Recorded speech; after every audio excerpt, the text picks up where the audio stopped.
Do you ever get caught up when you're writing a story and just get to that point where you just don't know what to do? Every now and then, I try. I plot and outline some, but what I'm afraid of doing when I do that is forcing my characters to do things that they wouldn't normally do.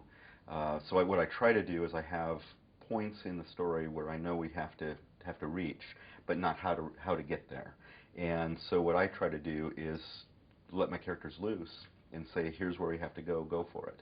And they start acting and doing what they have to do, running for their lives or trying to kill people or whatever their role is in the story. And then they tell me what has to happen to them or what they're going to do in any difficult situation. Because I write thrillers and they're action oriented, uh, often what I find is because my characters can't stop and think a lot, I can't stop and think when I'm writing about them. So they might get into a situation where they've run into, for example, to use a literal getting stuck, into a cave, and now they're stuck in this cave, and as a writer, I might think, oh, great, how am I going to get them out of this? Well, they're thinking that as characters. If this were real, the person would think, well, what did I just do? That leads me to the next part of the story. How do you get them out of there? So because I can't pause long, um, because my characters can't pause long, I can't pause long. So I tend to write pretty quickly once the story gets started. So how long does it take you to actually write a book from thought to completion? I'm ready to turn this over to my editor. My stories incubate a long time. So the stories that I have planned for the next couple of years, I've probably been thinking about for a couple of years. So I can't tell you precisely it's going to start here and then it's going to end here. I do a lot of research. I used to be a journalist, so I learned how to interview people and do research on certain topics. So I do a lot of research before I launch into the story.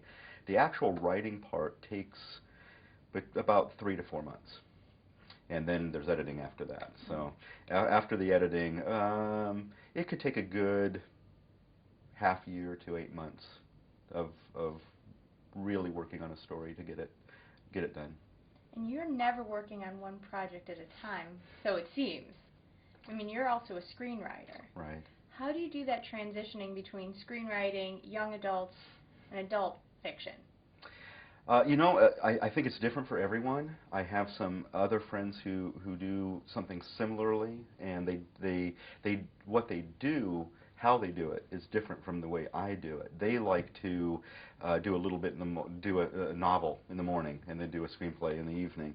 For me, it's more this week is going to be the novel, next week is going to be the screenplay, the following week is going to be a young adult, or something like that, because I found that if I can just totally immerse myself into one story or one medium, then I get more done, and I think the story is more compelling when I'm finished. So I try not to jar myself out of stories too often. So if I can do 1 week chunks, then I get a lot done. I get more done in, say, 1 week of immersion in a story than I could in 3 weeks of being distracted here and there during the writing of that.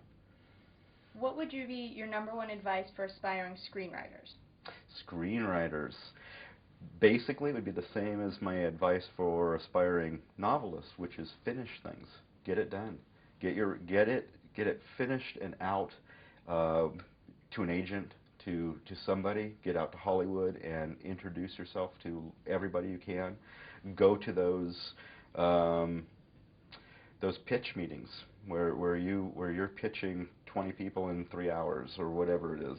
Uh, just get your story out there, but get it done first. And I think what happens a lot of times is there becomes self-doubt enters into the equation, and that happens for New York Times bestselling authors and for novices.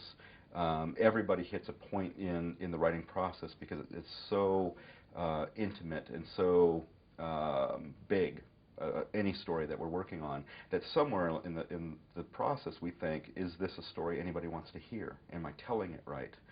And I think we have a tendency to stop there and to think, you know what, the market's going this way, and my story's just totally not there. I'm going to write this other story idea I have. Or just because there's self-doubt, other ideas start entering your mind, and they want to write those. And there are a lot of unfinished screenplays and novels out there, and I think the primary point of breaking through is getting them done. What would be your number one writing tip for screenwriters and for novelists? Know your characters. Know them intimately. Live them. My wife laughs because when I'm working on a book or a screenplay, she knows what character I've primarily worked on that day. If I have varying character, point of view characters in my stories, which I tend to do that. She'll know if I'm working on Hutch, for example, because I tend to walk a little differently, and I might order a steak instead of a salad because that's what Hutch would do.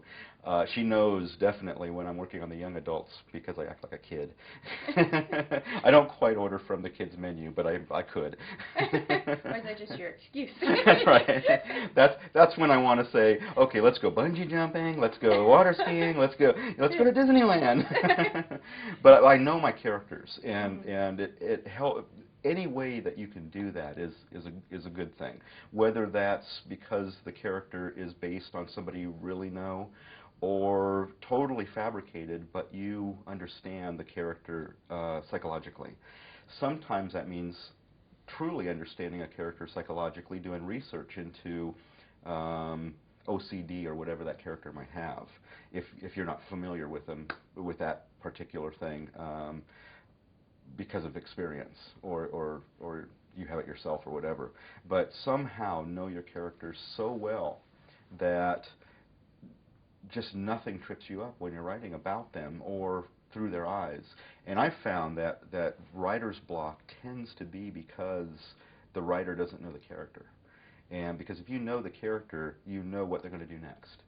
Even if they're confused about what they're going to do next, they have to do something. You can't, if it's for me, it's always action adventure. So they have to keep moving or they're going to die. I think if it's romance, they have to do something beyond being bummed about a failed relationship. What are they going to do? Are they going to, go to a singles bar, or are they going to sit and watch TV and eat ice cream all day? Whatever that is, knowing the character will tell you what to do next.